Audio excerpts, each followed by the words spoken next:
Hello viewers, कैसे हैं आप सब। तो जिस तरह से आपको पता है हमारे पास एडवांस जावास्क्रिप्ट की लेक्चर सीरीज चल रही है और एडवांस जावास्क्रिप्ट के अंदर हम ऑब्जेक्ट ओरिएंटेड प्रोग्रामिंग के कॉन्सेप्ट को कवर कर रहे हैं। तो भाई आज इस ऊप के कॉन्सेप्ट के अंदर हम एक बहुत ही ज़्यादा इंपॉर्टेंट कॉन्सेप्ट कवर करने वाले हैं जिसका क्या नाम है कंस्ट्रक्टर।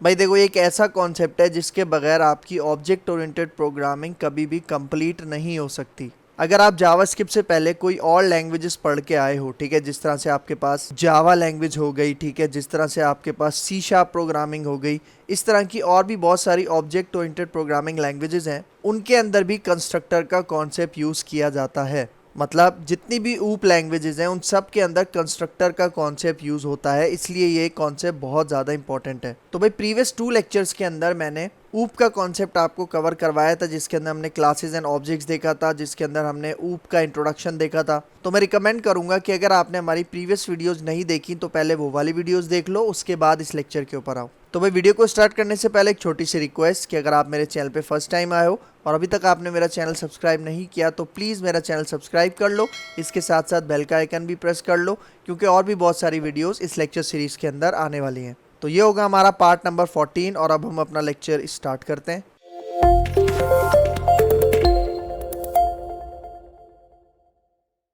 तो भाई यहाँ पे देखो कंस्ट्रक्टर इन जावास्क्रिप्ट, ठीक है। तो सबसे पहले मैं आपको कंस्ट्रक्टर की एक मेन डेफिनेशन बताता हूँ, ठीक है, फिर चलेंगे उसके प्रैक्टिकल के ऊपर और उसके बाद इसकी बाकी की थ्योरी को फिनिश करेंगे, ठीक है। तो यहाँ पे आ जाओ। अब देखो कंस्ट्रक्टर की मेन डेफिनेशन क्या है, यहाँ पे देखो क्या कह रहा है। In JavaScript a constructor function is use to create और प्रिपेयर ऑब्जेक्ट्स। मतलब यहाँ पे देखो कंस्ट्रक्टर को फंक्शन कहा जा रहा है, कंस्ट्रक्टर को एक मेथड कहा जा रहा है जिसका क्या काम है, ऑब्जेक्ट को क्रिएट करना या प्रिपेयर करना। यहाँ पे क्या कह रहा है, क्रिएट और प्रिपेयर ऑब्जेक्ट्स, मतलब कंस्ट्रक्टर को यूज करके हम अपना ऑब्जेक्ट क्या करते हैं, क्रिएट करते हैं या प्रिपेयर करते हैं, ठीक है। इसी तरह की एक दूसरी डेफिनेशन है, यहाँ पे देखो क्या कह रहा है। In JavaScript a constructor function is use to initialise objects. मतलब यहाँ पे इसका भी यही मतलब है कि कंस्ट्रक्टर हम क्यों यूज करते हैं, अपने ऑब्जेक्ट्स को इनिशियलाइज करने के लिए, उसको वैल्यूज प्रोवाइड करने के लिए। मतलब आप समझ लो कि हमारे पास एक ऑब्जेक्ट है, उसके अंदर कुछ प्रॉपर्टीज हैं, तो उन प्रॉपर्टीज के अंदर डेटा असाइन करने का काम कौन करेगा, आपका कंस्ट्रक्टर। इसका मतलब कि वो जो प्रॉपर्टीज है हमारे ऑब्जेक्ट्स के अंदर, उसको वैल्यूज कौन प्रोवाइड करेगा, आपका कंस्ट्रक्टर प्रोवाइड करेगा, जिसके बाद आपका ऑब्जेक्ट क्या हो जाएगा, क्रिएट हो जाएगा, प्रिपेयर हो जाएगा। तो भाई देखो सबसे पहले मैं इसका प्रैक्टिकल समझाता हूँ आपको, फिर आपको ये पॉइंट्स और भी ज़्यादा अच्छे से समझ में आएंगे, ठीक है। तो यहाँ पे आ जाओ, ठीक है। तो यहाँ पे देखो मैंने एक फाइल बनाई हुई है constructor.html, आपको नज़र आ रहा होगा। तो इसके हेड सेक्शन के अंदर मैं यहाँ पे स्क्रिप्ट का टैग ओपन करता हूँ और इसके अंदर अब मैं यहाँ पे एक क्लास बनाता हूँ। क्लास क्यों बना रहा हूँ, क्योंकि भाई देखो कंस्ट्रक्टर क्लास का एक रेगुलर मेंबर है। जिस तरह से क्लास के अंदर हम प्रॉपर्टीज़ बनाते हैं, मेथड्स बनाते हैं ना, सेम उसी तरह कंस्ट्रक्टर भी हम कहाँ पे बनाएंगे, अपनी क्लास के अंदर बनाएंगे। तो ये पॉइंट आपने याद रखना है। तो क्लास बनाने के लिए मैंने आपको बताया था कि सबसे पहले क्लास का कीवर्ड आएगा और यहाँ पे मैं अपनी क्लास का नाम रखता हूँ एम्प्लॉय, ठीक है। आप कुछ भी नाम रख सकते हो, लेकिन मैं इसका नाम क्या रख रहा हूँ, एम्प्लॉय। और एक चीज़ आपको मैंने पहले भी बताई थी कि जो भी आपकी क्लास का नाम होगा उसका पहला लेटर कैपिटल होना चाहिए, ठीक है। तो भाई देखो ये क्लास अभी खाली है, मैं क्या करता हूँ, इसके अंदर कंस्ट्रक्टर बनाता हूँ। तो भाई यहाँ पे देखो कंस्ट्रक्टर बनाने के लिए आपने यहाँ पे कंस्ट्रक्टर का एक कीवर्ड यूज़ करना है, उसके बाद इस तरह से आपने पेरेंथेसिस बनाने हैं और यहाँ पे आ गई इसकी बॉडी। भाई देखो कंस्ट्रक्टर ना एक मेथड की तरह ही होता है, एक फंक्शन की तरह ही होता है, लेकिन इसका बिहेवियर फंक्शन से, मेथड से थोड़ा सा डिफरेंट होता है। वो किस तरह से डिफरेंट होता है अभी मैं आपको बताता हूँ। पहले आप देख लो इसको डिफाइन किस तरह से करना है। आपने कंस्ट्रक्टर का यहाँ पे कीवर्ड लगाना है, उसके बाद यहाँ पे देखो पेरेंथेसिस और फिर बॉडी है। मतलब देखो जिस तरह से हम अपने किसी फंक्शन का नाम खुद से डिफाइन करते हैं ना, तो यहाँ पे आप वो काम नहीं करोगे। आपने यहाँ पे सिंपल क्या करना है, कंस्ट्रक्टर का कीवर्ड यहाँ पे यूज करना है। तो भाई यहाँ पे देखो इस कंस्ट्रक्टर के अंदर मैं यहाँ पे कुछ प्रिंट करवाता हूँ, ठीक है। मैं यहाँ पे कहता हूँ डॉक्यूमेंट डॉट राइट और इसके अंदर फॉर एग्जांपल मैं यहाँ पे लिख देता हूँ वेलकम एम्प्लॉय, ठीक है। क्या लिख देता हूँ यहाँ पे, वेलकम एम्प्लॉय, सही है। तो भाई देखो ये जो कंस्ट्रक्टर फंक्शन है ना, ये कॉल कब होता है, कॉल कैसे होता है, इसको समझना बहुत ज्यादा जरूरी है। भाई देखो कंस्ट्रक्टर एक नॉर्मल फंक्शन नहीं है, क्योंकि नॉर्मल फंक्शन को हम कैसे कॉल कर रहे थे, जिस तरह मैंने आपको प्रीवियस लेक्चर में बताया था, जो हमारे पास प्रोटोटाइप मेथड्स होते हैं उसको हम किस तरह से कॉल करते हैं, इस क्लास का ऑब्जेक्ट बना के। मतलब क्लास का ऑब्जेक्ट बनाते हैं, उसको कोई नाम रखते हैं और फिर उस ऑब्जेक्ट के नाम के साथ हम क्या करते हैं, मेथड को कॉल करते हैं। लेकिन यहाँ पे कंस्ट्रक्टर के केस में थोड़ा सा सिनेरियो डिफरेंट है। यहाँ पे पता है क्या होता है, यहाँ पे जैसे ही आप अपनी क्लास का ऑब्जेक्ट बनाओगे तो ऑटोमेटिकली आपका कंस्ट्रक्टर कॉल हो जाएगा। इसका मतलब हमें यहाँ पे कंस्ट्रक्टर को खुद से कॉल करने की ज़रूरत नहीं पड़ती। कंस्ट्रक्टर ऑटोमेटिकली कब कॉल होता है? जब आप अपनी क्लास का ऑब्जेक्ट बनाते हो। ठीक है, तो यहाँ पे देखो मैं अपनी क्लास का एक ऑब्जेक्ट बनाता हूँ। ठीक है, और इस ऑब्जेक्ट का नाम मैं यहाँ पे रखता हूँ emp1। और ऑब्जेक्ट किस तरह से बनाते हैं मैंने आपको बताया था, न्यू का कीवर्ड आप यूज़ करते हो और उसके बाद यहाँ पे एम्प्लॉय इस तरह से आएगा और फिर यहाँ पे आ गया इसके पैरेंथेसिस, तो ये बन गया इसका ऑब्जेक्ट। ठीक है, तो भाई देखो कंस्ट्रक्टर को कॉल करने के लिए आपने सिर्फ इतना सा काम यहाँ पे करना है। मतलब कंस्ट्रक्टर को आप एक्सप्लिसिटली कॉल नहीं कर सकते, ये ऑटोमेटिकली कॉल होता है जब आप अपना ऑब्जेक्ट बनाते हो। ठीक है, तो इसका मतलब जब आपने ये लाइन लिख ली ना, तो इसका मतलब अब आपका ये कंस्ट्रक्टर ऑटोमेटिकली कॉल हो जाएगा। इसका मैं आपको रिजल्ट दिखाता हूँ। इसको सेव करते हैं, ब्राउजर पे आते हैं, तो ये देखो आपको क्या रिजल्ट नजर आ रहा है, वेलकम एम्प्लॉय। और यहाँ पे आप एक चीज नोटिस करो, अभी तक मैंने कहीं भी कंस्ट्रक्टर को कॉल नहीं किया, मैंने जस्ट ऑब्जेक्ट बनाया।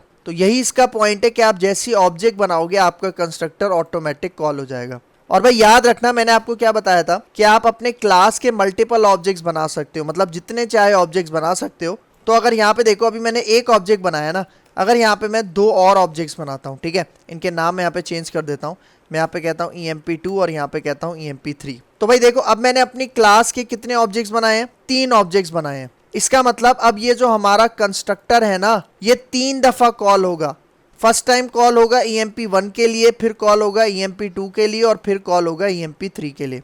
ठीक है, तो यहाँ पे देखो ये जो वेलकम एम्प्लॉय है इसके एंड में मैं यहाँ पे br पास कर देता हूँ ताकि हमें नेक्स्ट लाइन में इसका आउटपुट नजर आए। ठीक है, तो इसको सेव करते हैं, ब्राउजर में आते हैं, F5 करते हैं, तो ये देखो मतलब आप देख रहे हो कि मैंने कहीं भी कंस्ट्रक्टर को खुद से कॉल नहीं किया। कंस्ट्रक्टर कब कॉल हो रहा है, जब हम ऑब्जेक्ट बनाते हैं तो ऑटोमेटिकली हमारा जो कंस्ट्रक्टर है वो क्या हो जाता है, कॉल हो जाता है। ठीक है, तो ये पॉइंट आपने याद रखना है।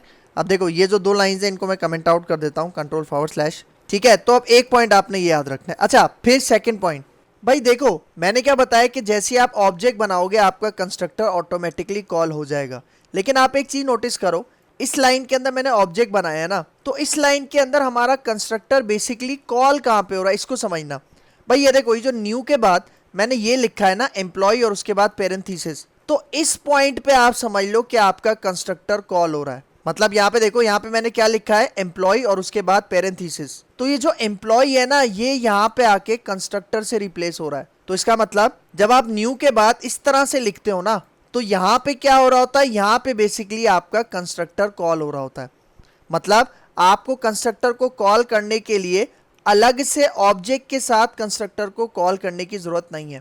मतलब जिस तरह हम मेथड को किस तरह से कॉल करते थे, emp1 यहाँ पे लिखा और उसके बाद मेथड का नाम होता था इस तरह से। लेकिन आपने यहाँ पे कंस्ट्रक्टर को इस तरह से कॉल नहीं करना, क्योंकि कंस्ट्रक्टर ऑटोमेटिकली कॉल होता है जब आप यहाँ पे इस तरह से ऑब्जेक्ट बनाते हो। और वो कंस्ट्रक्टर कहाँ पे कॉल हो रहा होता है, न्यू के बाद इस जगह पे, इस पॉइंट पे आपका ये कंस्ट्रक्टर कॉल हो रहा होता है। ठीक है, तो ये पॉइंट आपने बहुत अच्छे से याद रखना है। अच्छा देखो मैंने क्या बताया था कि कंस्ट्रक्टर को यूज करने का पर्पस क्या है, मकसद क्या है, कि कंस्ट्रक्टर हम यूज करते हैं अपने ऑब्जेक्ट्स को इनिशियलाइज करने के लिए, मतलब ऑब्जेक्ट्स को क्रिएट करने के लिए, ऑब्जेक्ट्स को प्रिपेयर करने के लिए। तो भाई अभी देखो अभी तो ये जो हमारा कंस्ट्रक्टर है ये हमारे ऑब्जेक्ट को प्रिपेयर या क्रिएट करने का काम नहीं कर रहा। तो उसके लिए मैं क्या करता हूँ, देखो मैं ये वाला जो कंस्ट्रक्टर है इसको मैं कमेंट आउट करता हूँ और मैं यहाँ पे एक दूसरा कंस्ट्रक्टर बनाता हूँ। ठीक है, सही, तो यहाँ पे मैं कहता हूँ कंस्ट्रक्टर, ठीक है, और उसके बाद यहाँ पे पैरेंथेसिस और यहाँ पे उसकी बॉडी।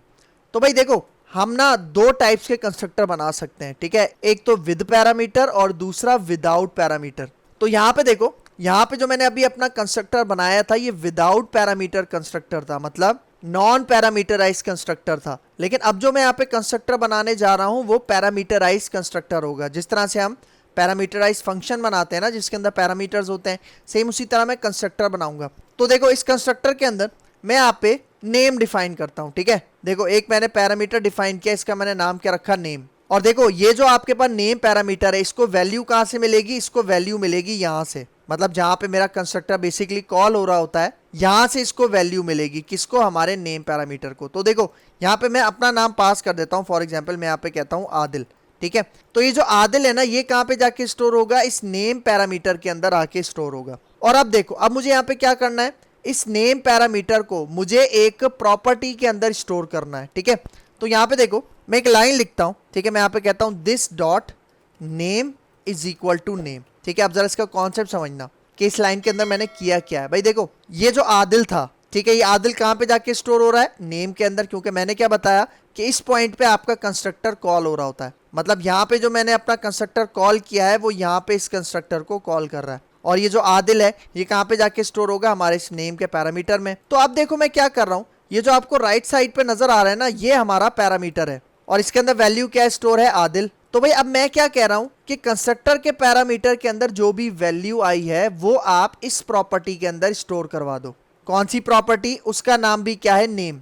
लेकिन भाई यहाँ पे देखो, यहाँ पे मैंने एक दिस कीवर्ड का यूज किया हुआ है। तो भाई देखो अब दिस कीवर्ड का क्या कॉन्सेप्ट है, भाई देखो दिस कीवर्ड आपके करंट ऑब्जेक्ट को रेफर करता है, पॉइंट आउट करता है। दिस कीवर्ड क्या करता है, आपके करंट ऑब्जेक्ट को, करंट ऑब्जेक्ट जिसके साथ आप काम कर रहे हो उसको पॉइंट आउट करता है। इसका मतलब दिस डॉट नेम के अंदर आके क्या स्टोर हो गया, हमारा आदिल। इसका मतलब जैसे ही मैंने यहाँ पे अपना कंस्ट्रक्टर कॉल किया तो ये जो हमारी प्रॉपर्टी है दिस डॉट नेम, इसके अंदर क्या जाके स्टोर हो गया, आदिल जाके स्टोर हो गया। तो भाई देखो अब ये जो दिस डॉट नेम है ना, इसे मुझे एक्सेस करना है, मतलब इसको मुझे प्रिंट करवाना है, डिस्प्ले करवाना है। तो उसके लिए मैं यहाँ पे क्या करता हूँ, मैं एक फंक्शन बनाता हूँ, एक मेथड बनाता हूँ, ठीक है, और उसका मैं नाम यहाँ पे रखता हूँ गेट डेटा, ठीक है।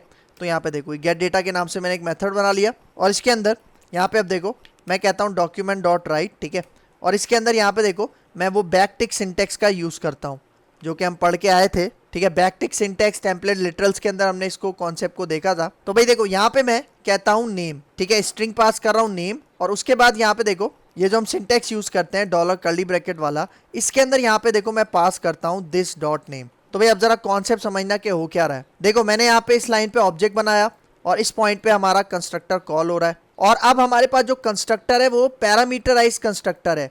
पैरामीटराइज कंस्ट्रक्टर है, इसलिए यहाँ पे देखो मैंने एक स्ट्रिंग पास किया आदिल। तो ये आदिल कहाँ पे जाके स्टोर हुआ, हमारे नेम के इस पैरामीटर के अंदर, और फिर ये जो नेम के पैरामीटर के अंदर आदिल था वो कहाँ पे जाके स्टोर हो गया, हमारी नेम की प्रॉपर्टी के अंदर, जो कि हमारी क्लास की एक प्रॉपर्टी है। तो भाई देखो एक बात याद रखना कि जो दिस डॉट नेम है ना, ये हमारी ग्लोबल प्रॉपर्टी है। तो भाई यहाँ पे देखो ये जो दिस डॉट नेम है इसको मैंने डिफाइन कहाँ पे किया है, कंस्ट्रक्टर के अंदर, लेकिन मैं इसको कॉल कहाँ पे कर रहा हूँ, मैं इसको कॉल कर रहा हूँ अपने गेट डेटा के फंक्शन के अंदर। तो इसलिए मैं क्या कह रहा हूँ, इसको ग्लोबल प्रॉपर्टी कह रहा हूँ। मतलब अगर आपने इसको किसी एक स्कोप में डिफाइन किया है तो आप इसको किसी दूसरे स्कोप में यूज कर सकते हो। तो इसका मतलब जब मैं ये वाला फंक्शन कॉल करूंगा तो मुझे नेम क्या प्रिंट होगा, आदिल प्रिंट होगा। और मैंने क्या बताया कि ये जो दिस है, ये दिस किसको रेफर कर रहा है, हमारे करंट ऑब्जेक्ट को रेफर कर रहा है जिसके साथ आप काम कर रहे हो। तो करंट ऑब्जेक्ट के साथ काम कर रहा हो ना, EMP1, तो उसके अंदर वैल्यू क्या स्टोर है, आदिल, तभी यहाँ पे हमें वैल्यू क्या प्रिंट हो जाएगी, आदिल, ठीक है। तो अब मैं इस फंक्शन को कॉल करता हूँ,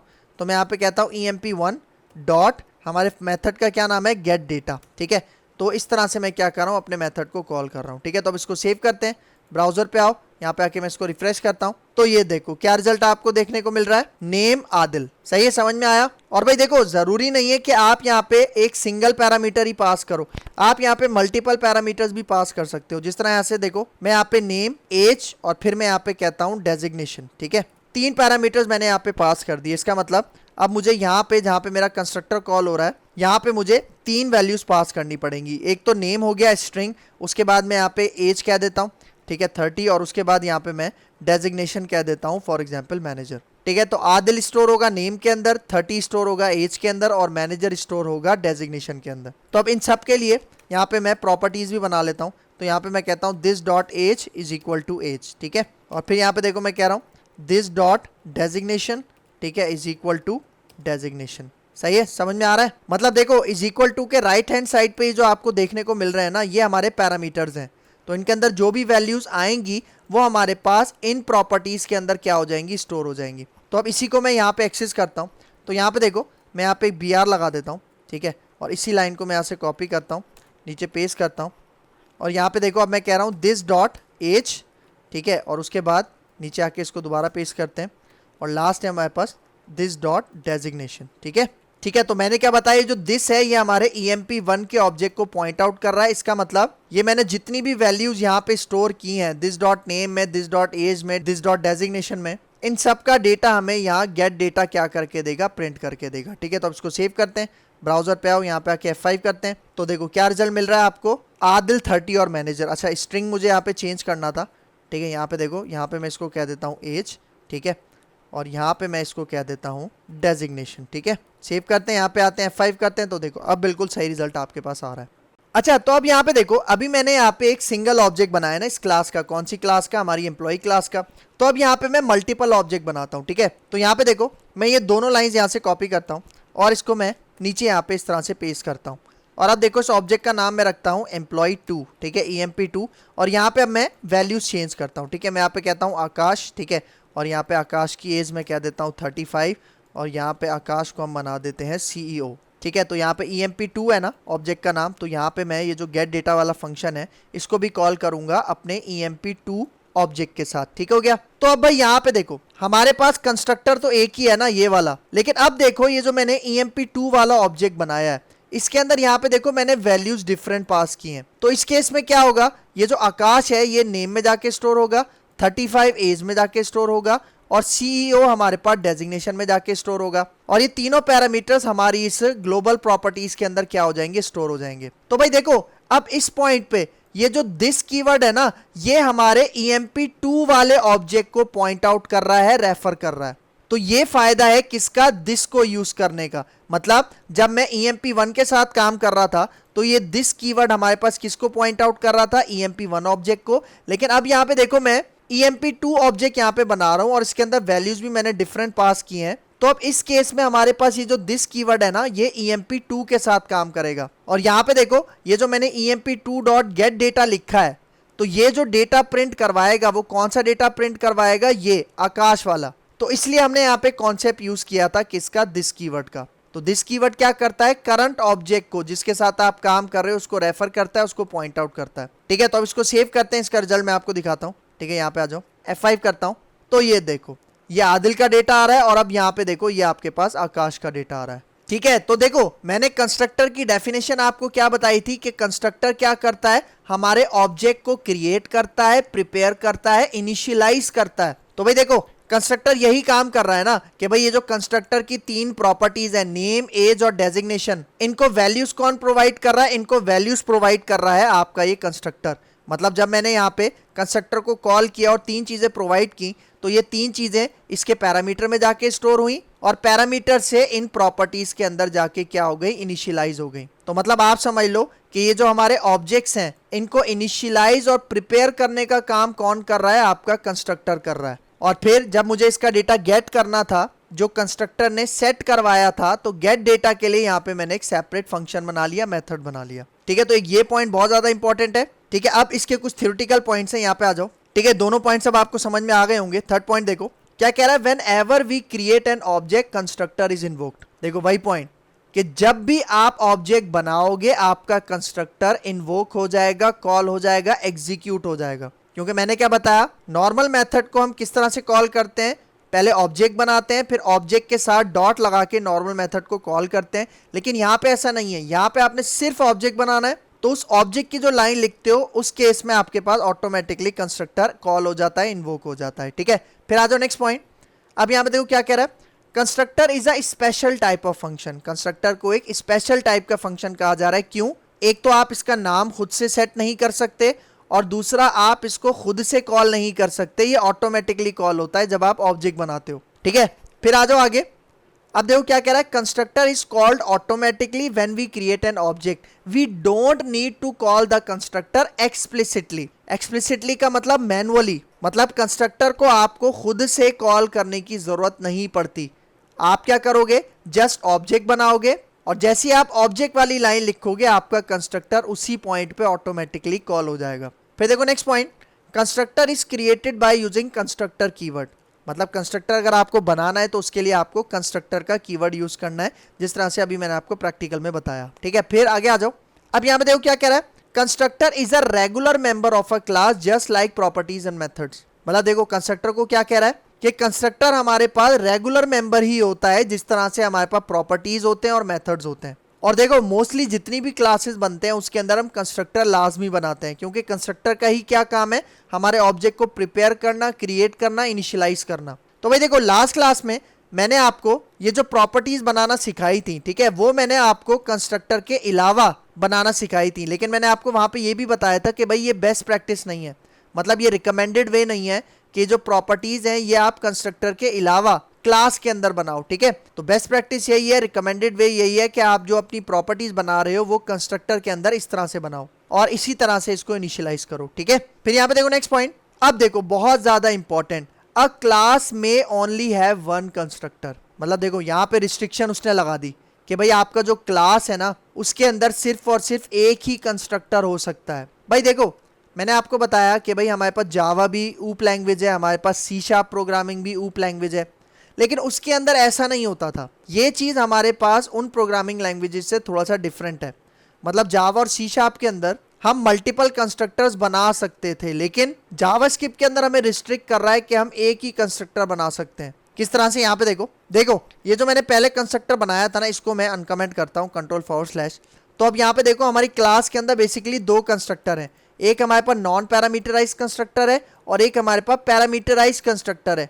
तो अब देखते हैं, मैं इसको सेव करता हूँ और ब्राउजर पे इसका रिजल्ट देखते हैं कि हमारे पास क्या रिजल्ट आता है। F5 करता हूँ तो ये देखो कुछ भी रिजल्ट नहीं आ रहा। और अगर राइट क्लिक करके इंस्पेक्ट पे चलते हैं और यहाँ पे मैं आपको कंसोल दिखाता हूँ, ठीक है, कंसोल दिखाता हूँ, तो ये देखो अनकॉट सिंटेक्स एरर, और देखो एरर में क्या बता रहा है, अ क्लास में ओनली हैव वन कंस्ट्रक्टर। तो ये एक चीज थोड़ी सी डिफरेंट है। अगर आपने कोई दूसरी प्रोग्रामिंग लैंग्वेज सीखी हुई है ऊप लैंग्वेज, तो उस केस में ये लैंग्वेज थोड़ी सी डिफरेंट है, ठीक है। तो ये पॉइंट आपने यहाँ पे याद रखना है, ठीक है। मैं इस कंस्ट्रक्टर को दोबारा से कमेंट आउट कर देता हूँ, ठीक है, फिर आगे आ जाओ। अब यहाँ पे देखो क्या कह रहा है, there are two types of constructors. मैंने आपको बताया कि आप दो टाइप्स के कंस्ट्रक्टर बना सकते हो, एक पैरामीटराइज कंस्ट्रक्टर जिसके अंदर पैरामीटर्स होंगे और एक नॉन पैरामीटराइज कंस्ट्रक्टर जिसके अंदर एक भी पैरामीटर नहीं होगा। मतलब अगर आपके कंस्ट्रक्टर के अंदर एक भी पैरामीटर है तो वो पैरामीटराइज कंस्ट्रक्टर कहलाएगा, लेकिन अगर एक भी पैरामीटर नहीं है तो वो नॉन पैरामीटराइज कंस्ट्रक्टर कहलाएगा। जिस तरह यहाँ पे देखो ये हमारा नॉन पैरामीटराइज कंस्ट्रक्टर था